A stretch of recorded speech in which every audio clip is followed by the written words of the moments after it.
হাসরের ময়দান অবস্থিত, মানুষগুলো ভয়ে থরথর করছে, সূর্য মাথার উপরে চলে আসছে, মগজ টাস টাস করে ফেটে যাচ্ছে, জমিনটা তামার মতো হয়ে গেছে। এই পরিস্থিতিতে হাসরের ময়দানে কোনো শব্দ নাই, কোনো কথা নাই। এমন সিচুয়েশনে অনেক দূর থেকে বিকট আওয়াজ ভেসে আসছে। কিসের আওয়াজ?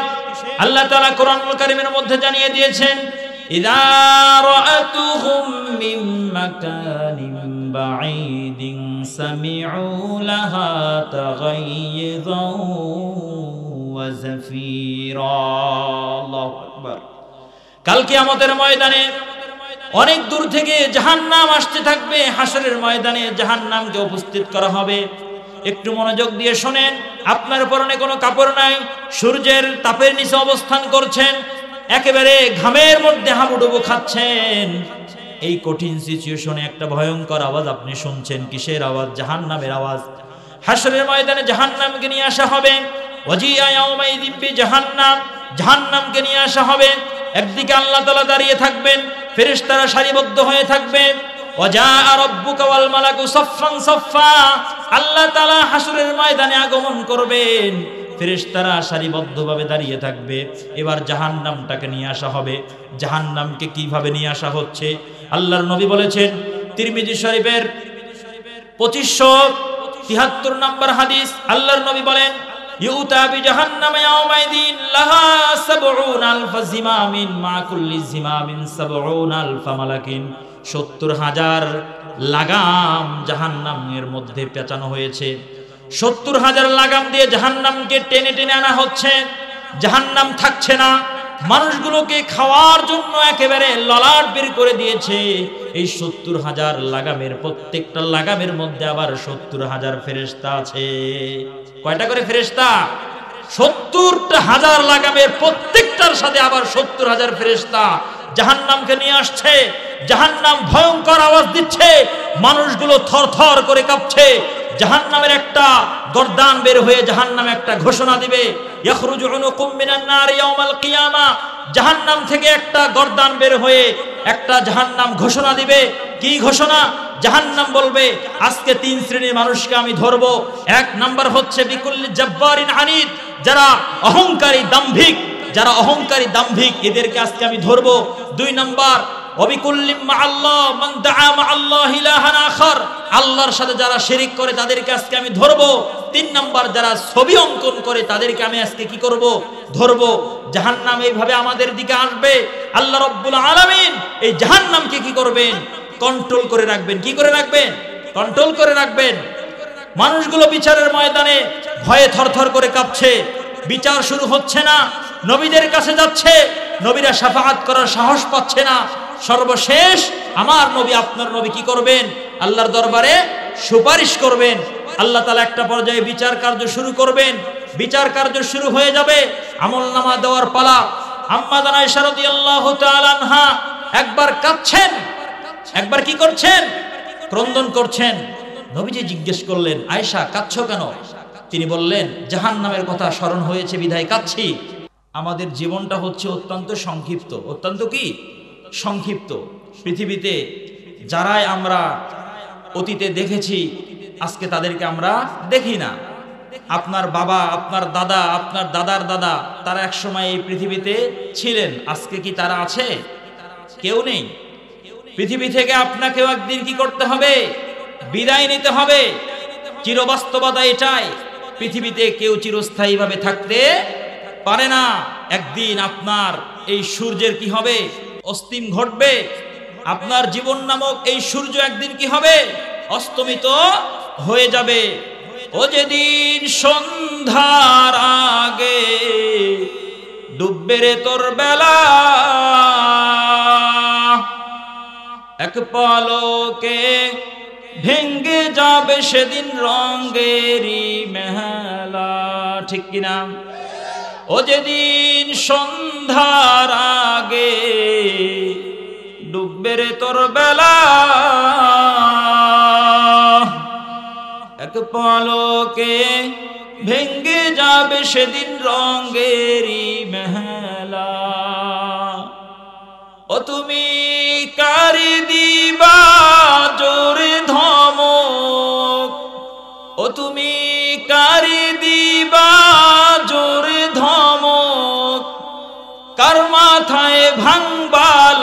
মাটি, ওই যে দেখো ডাকিতেছে তোমায় কবরের মাটি, ওই যে দেখো ডাকিতেছে তোমায় কবরের মাটি। ঠিক কিনা? আজ এই দুনিয়াতে আমরা সংক্ষিপ্ত সময়ের জন্য আল্লাহ তাআলা আমাদেরকে পাঠিয়েছেন। আজকে সম্পত্তির কারণে আজকে ভাই ভাইয়ের মাথায় লাঠি ভাঙ্গে, ঠিক কিনা? আজকে এই যৌবন নিয়ে আমরা বাহাদুরি করি। ওরে যুবক ভাই, যৌবনের বাহাদুরি কিন্তু চিরদিনের জন্য থাকে না। ও তোমার গনা দিন ফুরাইয়া যাবে, গনা দিন ফুরাইয়া যাবে, যৌবনে লাগবে ভাটি, ওই যে দেখো ডাকিতেছে তোমায় কবরের মাটি, ওই যে দেখো ডাকিতেছে তোমায় কবরের মাটি। ঠিক কিনা? কবরের মাটি মানুষকে প্রত্যেক দিন কি করে? ডাকতে থাকে। কবরের মাটি মানুষকে বলে ডাকে, হে দুনিয়াবাসী, আনা বাইতুত তুরাব, আনা বাইতুল গুরবাহ, আনা বাইতুল ওয়াহদা। আমি একাকিত্বের ঘর, আমি পোকামাকড়ের ঘর, আমি কিন্তু মাটির ঘর। অতএব আমার কাছে আসার আগে তুমি কি করিও? প্রস্তুতি গ্রহণ করিও। সম্মানিত ভাইরা আমার, আমাদের জীবনের বাস্তবতা হচ্ছে আপনার সকাল 8টায় একদিন মৃত্যু হবে, 9টার সময় আপনার সন্তান আপনাকে ডাকতে যাবে, স্ত্রী ডাকতে যাবে, আপনি উঠবেন না।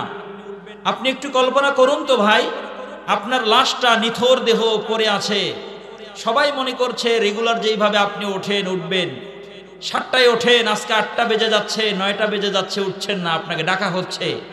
আপনার শরীরটা ঠান্ডা হয়ে আছে, আপনার হাত পরীক্ষা করে আপনার শরীর দেখে বলা হলো আপনি কি করেছেন? ইন্তেকাল করেছেন। 9টার সময় আপনার ঘোষণা হবে, মসজিদের মাইকে ঘোষণা হবে, অমুকের ছেলে অমুক আজকে ইন্তেকাল করেছে। 10টার সময় আপনার ঘর থেকে আপনার লাশটা বের করা হবে এবং 11টার দিকে আপনার চির বিদায়ের গোসল দেওয়ার জন্য পানি গরম করা হবে। কেউ বাঁশ ঝাড়ে যাবে আপনার কবর খনন করার জন্য, কেউ বাঁশ কাটতে যাবে, কেউ আপনার চির বিদায়ের পোশাক ক্রয় করার জন্য বাজারে যাবে। এইভাবে সবাই আপনাকে বিদায় দেওয়ার জন্য প্রস্তুতি গ্রহণ করবে। দুপুর 12টার সময় ঘোষণা হবে, 2টায় আপনার জানাজা হবে, 11টার দিকে গোসল হয়ে যাবে, 12টার দিকে আপনার লাশটা পড়ে থাকবে। যদি বিকাল বেলায় আপনি ইন্তেকাল করেন, রাতের আধারে আপনার আত্মীয় স্বজন আপনার লাশটাকে পাহারা দিতে অনেকটা ভয় করবে। ওরে ভাইরা রে আমার, জীবনে যদি সময় হয়, সুযোগ হয়, মানুষের মৃত্যু চোখ দিয়ে দেখার চেষ্টা করবেন, খুব কাছাকাছি থেকে মৃত্যুকে দেখার চেষ্টা করবেন। যদি কখনো সুযোগ হয় মৃত্যু ব্যক্তির গোসল দিবেন, যদি কখনো সুযোগ হয় রাতের বেলায় মৃত্যু ব্যক্তিকে একটু পাহারা দিবেন, তাকে স্পর্শ করবেন। গোসল দেওয়ার সময় দেখবেন একটা মানুষ মৃত্যুর পরে কতটা অসহায় হয়ে যায়। যদি সুযোগ হয় লাশকে কবরে নামাবেন, মৃত্যু ব্যক্তিকে কবরে নামানোর সময় ফিল করবেন আমারও এমন একটা সময় আসবে যেই সময় আমার নিথর দেহটাকেও এইভাবে মাটির নিচে চাপা দেওয়া হবে। মাইকে ঘোষণা হয়ে গেল অমুক ব্যক্তি ইন্তেকাল করেছে। 12টার দিকে আপনার গোসল সম্পন্ন করে 3 টুকরা কাপড় পরিয়ে আপনাকে আপনার আলিশান বাড়ি থেকে বের করা হবে এবং জোহরের পরে জানাজার জন্য আপনাকে ময়দানে নিয়ে যাওয়া হবে। চতুর্দিক থেকে মানুষ আসবে আপনার জানাজার জন্য। এটাই হচ্ছে আমাদের জীবনের বাস্তবতা। আপনার লাশটাকে মাটির নিচে চাপা দিয়ে চলে আসবে। 2-3 দিন মানুষ আপনাকে স্মরণ করবে, এরপরে প্রত্যেক ব্যক্তি তার কাজকর্মে ব্যস্ত হয়ে যাবে। অনেক গোরস্থান দেখলে খুব আফসোস হয়, এই মানুষটা পৃথিবীতে কত জাকজমক ভাবে জীবনযাপন করত, আজকে তার কবরের উপরে 1 হাঁটু পর্যন্ত ঘাস হয়েছে, কিন্তু কবরটাও পরিষ্কার করার মতো আর কোনো ব্যক্তি পৃথিবীতে নাই। আছে কিন্তু যাওয়ার মতো আর সুযোগ হয় না। সন্তানেরা সন্তানের কর্মে ব্যস্ত, মেয়ের সংসার নিয়ে ব্যস্ত। এমনও মানুষ কবরস্থানে শুয়ে আছে, বছরের পরে বছর চলে যায়, কোন সন্তান তার কবরের পাশে যায় না। আছে না নাই? মৃত্যু বড় চিরবাস্তবতা। আল্লাহ পাক রব্বুল আলামিন বলেন, আইনামা তাকুনু ইউদরিকুমুল মাউত ওয়ালাউ কুনতুম ফি বুরুজিম মুশাইয়াদা। আল্লাহ পাক রব্বুল আলামিন বলেছেন, পৃথিবীর মানুষ তোমরা যেখানে অবস্থান করো না কেন, মৃত্যু তোমাদেরকে অবশ্যই অবশ্যই গ্রাস করবে। কুল্লু নাফসিন যায়িকাতুল মাউত। পৃথিবীতে যেই ব্যক্তি আগমন করবে অবশ্যই তাকে মৃত্যুর স্বাদ আস্বাদন করতে হবে। মৃত্যুর ব্যথা, মৃত্যুর কষ্ট কিন্তু অসম্ভব। পৃথিবীর বুকে আল্লাহ রব্বুল আলামিনের কাছে সর্বশ্রেষ্ঠ মানুষ হচ্ছে সাইয়্যিদুল মুরসালিন, খাতামুন নবিয়্যিন, জনাবে মুহাম্মদুর রাসূলুল্লাহ সাল্লাল্লাহু আলাইহি ওয়াসাল্লাম। এই মানুষটার মৃত্যুর সময় কি হয়েছে অন্ততপক্ষে আপনার তো বিশ্বাস হয়, পৃথিবীর বুকে আল্লাহ পাক রব্বুল আলামিন যত মানুষকে মৃত্যু দিয়েছেন, সব থেকে সহজ মৃত্যু আমাদের নবীজি সাল্লাল্লাহু আলাইহি ওয়াসাল্লামকে দিয়েছেন, ঠিক কিনা? ওনার চেয়ে আর সহজভাবে কারো জান কবজ করা হবে না। মৃত্যুর সময় মালাকুল মাউত দরজায় দাঁড়িয়ে আছে, অনুমতির জন্য অপেক্ষা করছে। জিবরিল আলাইহিস সালাম পাশে বসে আছেন। তিনি বলছেন, ইয়া রাসূলুল্লাহ, উনি হচ্ছে মালাকুল মাউত। লাম ইয়াস্তাদিন কানা ক্বাবলাকা, আপনার পূর্বে যত মানুষের জান কবজ করেছেন কারো কাছে উনি অনুমতি চাই নাই। ওয়ালা ইয়াস্তাদিনু বাদাকা, আপনার পরে পৃথিবীতে আরো যত মানুষের উনি জান কবজ করবেন কারো কাছে কখনোই তিনি অনুমতি চাবেন না, আপনার কাছে অনুমতি চাচ্ছেন। জিবরিল আলাইহিস সালামকে বললেন, অনুমতি দিয়ে দাও। মালাকুল মাউত চলে আসলেন। নবীজি মুহাম্মদুর রাসূলুল্লাহ যখন পৃথিবী থেকে বিদায় নেওয়ার সময় চলে আসলো, শুধুমাত্র বোঝানোর চেষ্টা করছি মৃত্যুর যন্ত্রণা কত কষ্ট হবে, কষ্টকর হবে। আল্লাহর নবী শাহিদ আম্মা জান আয়েশা রাদিয়াল্লাহু তাআলা আনহার বুকে টেক লাগিয়ে আছেন।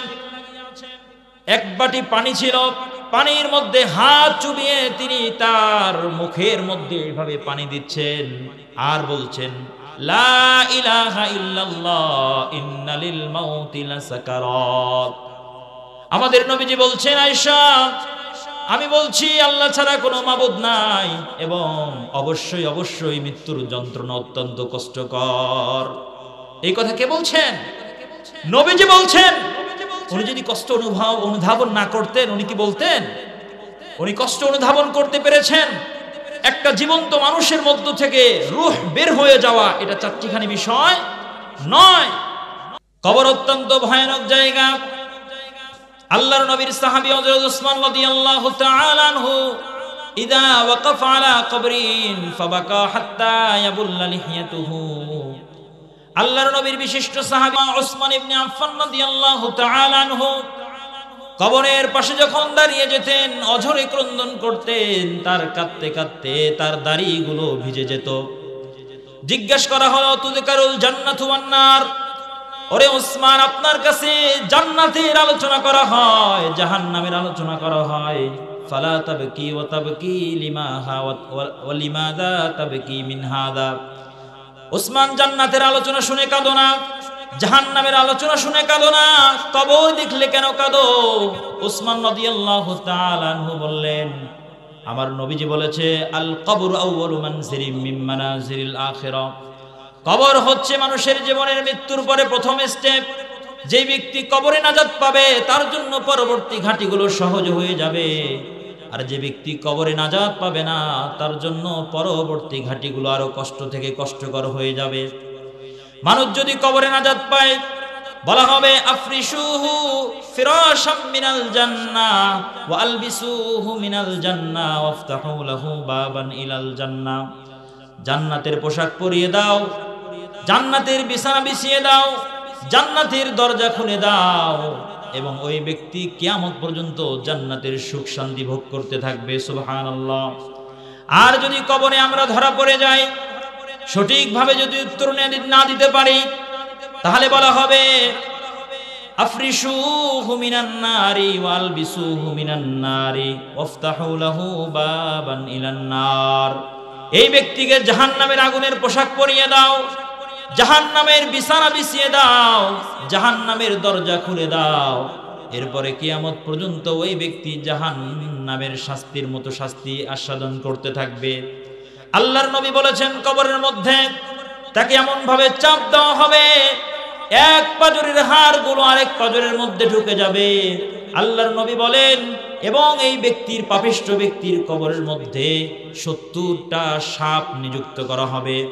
একটা সাপ যদি দুনিয়ার বুকে যদি একবার নিঃশ্বাস ফেলতো, দুনিয়ার জমিন সবুজ ঘাস উৎপন্ন করার ক্ষমতা হারিয়ে ফেলতো। এই সাপ আপনাকে আমাকে দংশন করবে। যদি বেনামাজি হয়ে কবরে যায়, যদি বেপর্দার সাথে কবরে যায়, তাহলে কবর আমার বিরুদ্ধে চলে যাবে। কবরের মধ্যে হাজার হাজার বছর এইভাবে কষ্টের জীবন আমাদেরকে পাড়ি দিতে হবে। কবরের জগৎ শেষ হওয়ার পরে 2 নাম্বার বিপজ্জনক জায়গা হচ্ছে হাসরের ময়দান। কিসের ময়দান? হাসরের ময়দান। আল্লাহ পাক রব্বুল আলামিন বলেন ইয়াউমা তারাউনাহা তাযহালু কুল্লু মুরদিআতিন আম্মা আরদাআত ওয়া তাদউ কুল্লু যাতি হামলিন হামলাহা।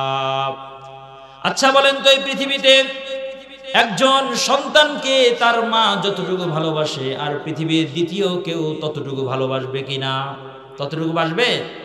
মায়ের মতো ভালোবাসা আর কেউ দেবে না। কিন্তু কাল কিয়ামতের ময়দানে অবস্থা কি হবে? আল্লাহ পাক রব্বুল আলামিন বলেন ইসরাফিল যখন সিংহায় ফুৎকার দিবে, ফালা আনসাবা বাইনাহুম, পৃথিবীর কোনো সম্পর্ক আর অবশিষ্ট থাকবে না। মায়ের সাথে সন্তানের সম্পর্ক ছিন্ন হয়ে যাবে, স্বামীর সাথে স্ত্রীর সম্পর্ক ছিন্ন হয়ে যাবে। ইয়াউমা ইয়াফিরুল মারউ মিন আখিহি ওয়া উম্মিহি ওয়া আবিহি ওয়া সাহিবাতিহি ওয়া বানিহি। প্রত্যেক ব্যক্তি আরেক ব্যক্তির থেকে পলায়ন করবে, ভাই ভাইয়ের থেকে পলায়ন করবে, সন্তান বাবার থেকে পলায়ন করবে, বাবা সন্তান থেকে পলায়ন করবে। আল্লাহ পাক রব্বুল আলামিন বলেন মা তার কচি কচি বাচ্চাগুলোকে, দুধের বাচ্চাকে একেবারে দূরে চটকা মেরে নিক্ষেপ করে চলে যাবে। গর্ভবতী মহিলাদের গর্ভপাত হয়ে যাবে। মানুষগুলো পাগলের মতো ছুটতে থাকবে। আল্লাহর নবী বলেন মানুষকে কিয়ামতের ময়দানে 3 ভাবে উপস্থিত করা হবে। কাউকে হেঁটে হেঁটে উপস্থিত করা হবে, আবার কাউকে অধোমুখে করে উল্টো করে, মাথা থাকবে নিচের দিকে, পা থাকবে উপরের দিকে, এইভাবে উপস্থিত করা হবে। আবার কাউকে আরোহী অবস্থায় উপস্থিত করা হবে। মানুষগুলো উলঙ্গ হয়ে থাকবে। আল্লাহর নবী বলেন ইহশারুন নাসু ইয়াউমাল কিয়ামাতি হুফাতান উরাতান গুরলা। আল্লাহর নবী বলেন পৃথিবীতে যত মানুষ ছিল সবাইকে কাল কিয়ামতের ময়দানে উলঙ্গ করে, খতনাবিহীন, নগ্ন পা এইভাবে তোলা হবে। আম্মা জানা আয়েশা রাদিয়াল্লাহু তাআলা আনহা একটু প্রশ্ন করে বসলেন, ওগো নবীজি, আর রিজালু ওয়ান নিসাউ জামিআন, নারী এবং পুরুষকে উলঙ্গ করে ওঠানো হবে, এ তো লজ্জার বিষয়। আল্লাহর নবী বলেন ওগো আয়েশা, তুমি জিনিসটা বুঝতে পারো নাই। তুমি মনে করো দুনিয়ায় যদি কেউ বিবস্ত্র হয়ে যায়, আরেক ব্যক্তি যে এইভাবে দেখে, কাল কিয়ামতের ময়দানে কি এক ব্যক্তি আরেক ব্যক্তির অঙ্গের দিকে দেখবে? ওরে আয়েশা, বিষয়টা এমন নয়, এত সহজ নয়। আল আমরু আশাদ্দু আন ইয়ানজুরা বা'দুহুম ইলা বা'দিন। কাল কিয়ামতের ময়দানটা এত ভয়ানক হবে, কেউ কারো অঙ্গ প্রত্যঙ্গের দিকে দেখার সুযোগ পাবে না। মানুষগুলো দাঁড়িয়ে থাকবে, নবীরা পর্যন্ত দাঁড়িয়ে আছে। আল্লাহ রব্বুল আলামিন ইতিমধ্যে সূর্যটাকে একেবারে মানুষের নিকটে নিয়ে আসবেন। হাসরের ময়দান কায়েম হয়ে গেল। একটু অনুধাবন করেন আল্লাহ তাআলা কোরআন হাদিসের মধ্যে কিভাবে বর্ণনা দিয়েছেন। আল্লাহর নবী বলেছেন তুদনাশ শামসু ইয়াউমাল কিয়ামাতি মিন খালকিহিম। আজ এই দুনিয়ায় 9,30,00,000 মাইল উপর থেকে সূর্য যখন তাপ দেয়, এই তাপ আমরা সহ্য করতে পারি না। কাল কিয়ামতের ময়দানে সূর্যটাকে মানুষের একেবারে 1 মাইল কাছে নিয়ে আসা হবে। মুহাদ্দিসিন ইকরাম বর্ণনাকারী বলেছেন 2টা ব্যাখ্যা।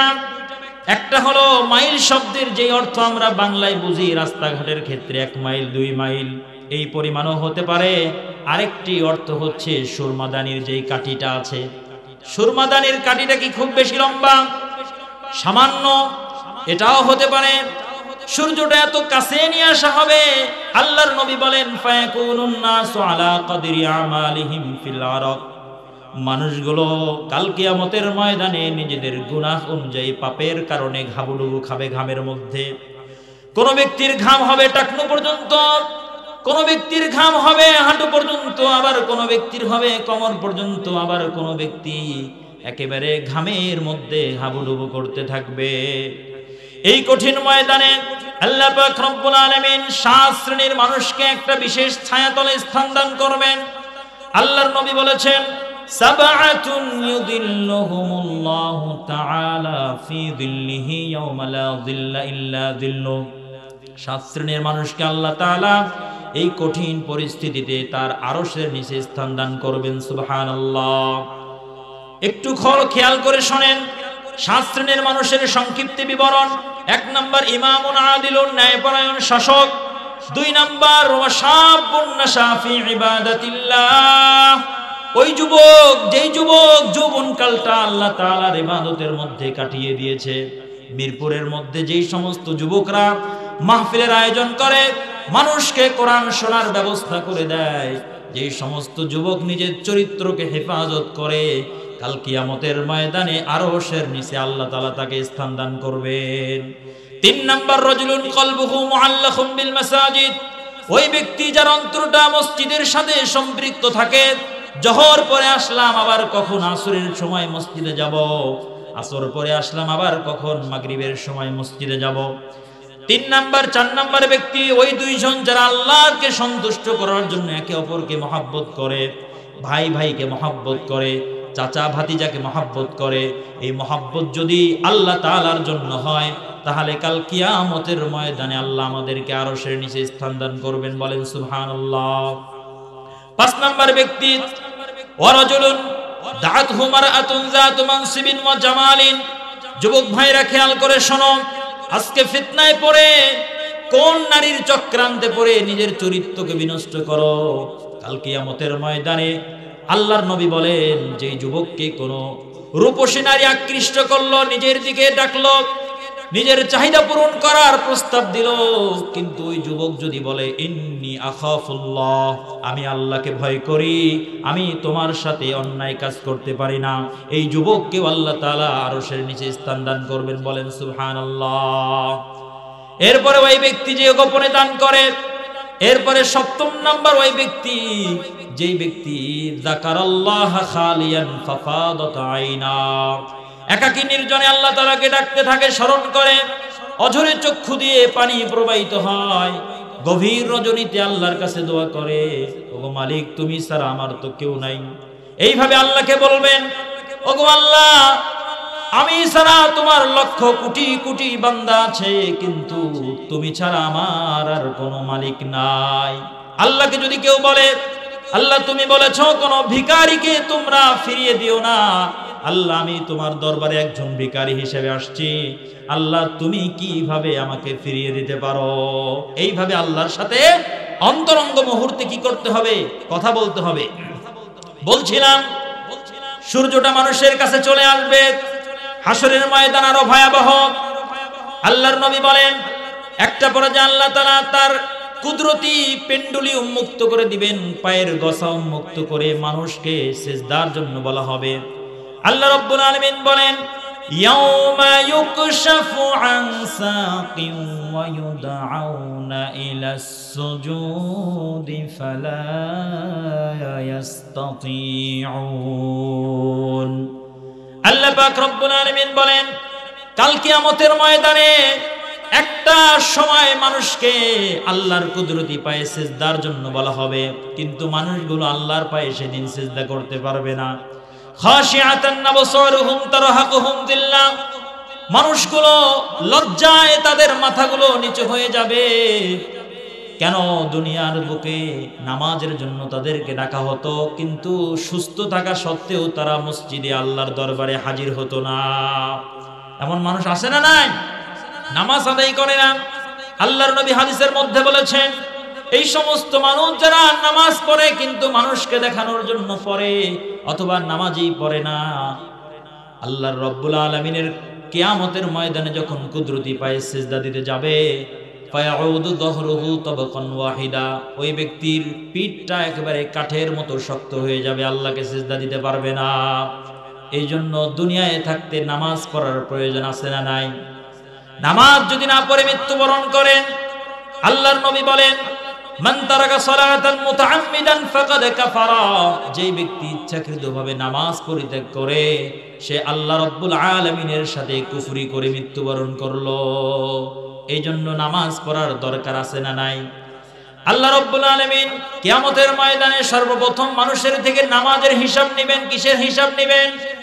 ওরে ভাইরা আমার, ওয়াজ অনেক শুনবেন, অনেক শুনেছেন, কিন্তু 5 ওয়াক্ত নামাজই যদি পড়তে না পারেন তাহলে কিসের লাভ হলো? সব আজ ভুলে যান, এত আজ মনে রাখতে হবে না, মেমরি সংক্ষিপ্ত।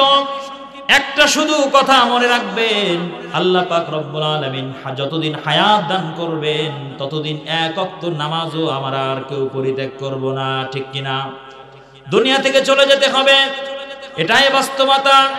हकीकत से तो दुनिया बेखबर है, दुनिया की नुमाइश पर नजर है, नमी गोयम के अज दुनिया जुदा बाश बहर कारे के बाशी बा खुदा बाश।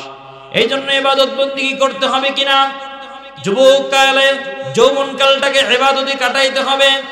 ইবাদত করলে আল্লাহ তাআলা খুশি হয়ে যাবেন। কাল কিয়ামতের ময়দানে আল্লাহ আমাদেরকে আরশের নিচে স্থান দান করবেন, বলেন সুবহানাল্লাহ। ওরে ভাইরা আমার, হাসরের ময়দানের কথা বলছিলাম। আল্লাহর নবী বলেন হাসরের ময়দান খুবই ভয়াবহ হবে। প্রত্যেকটা মানুষ খালি দৌড়ানো শুরু করবে, ভাই ভাইয়ের থেকে দৌড়াবে, বাবা ছেলের থেকে দৌড়ানো শুরু করবে। আমরা দুনিয়ার বুকে আমার ছোট্ট সন্তানটার দিকে যখন দেখি তখন মনে হয় আল্লাহ যত বিপদ ওর উপরে আসতে পারে, আল্লাহ ওকে তুমি বিপদ না দিয়ে সমস্ত বালা মুসিবত গুলো তুমি আমাকে দিয়ে দাও, এমন মনে হয় কিনা? আপনার প্রিয় সন্তানকে যদি জেলখানায় নেওয়া হয়, বাবা হিসেবে আপনার মনে হয় কিনা আমাকে যদি জেলখানায় নেওয়া হতো তাহলে কতই না ভালো হতো, আমার সন্তানটা মুক্ত হাওয়ায় বেড়াতো, ঠিক কিনা? কিন্তু কাল কিয়ামতের ময়দানে অবস্থা হয়ে যাবে, প্রত্যেকটা অপরাধী বাবা এই আকাঙ্ক্ষা করবে, আল্লাহ আমার সন্তানকে জাহান্নামে দিয়ে হলেও আজকে জাহান্নাম থেকে আপনি আমাকে পরিত্রাণ দান করেন।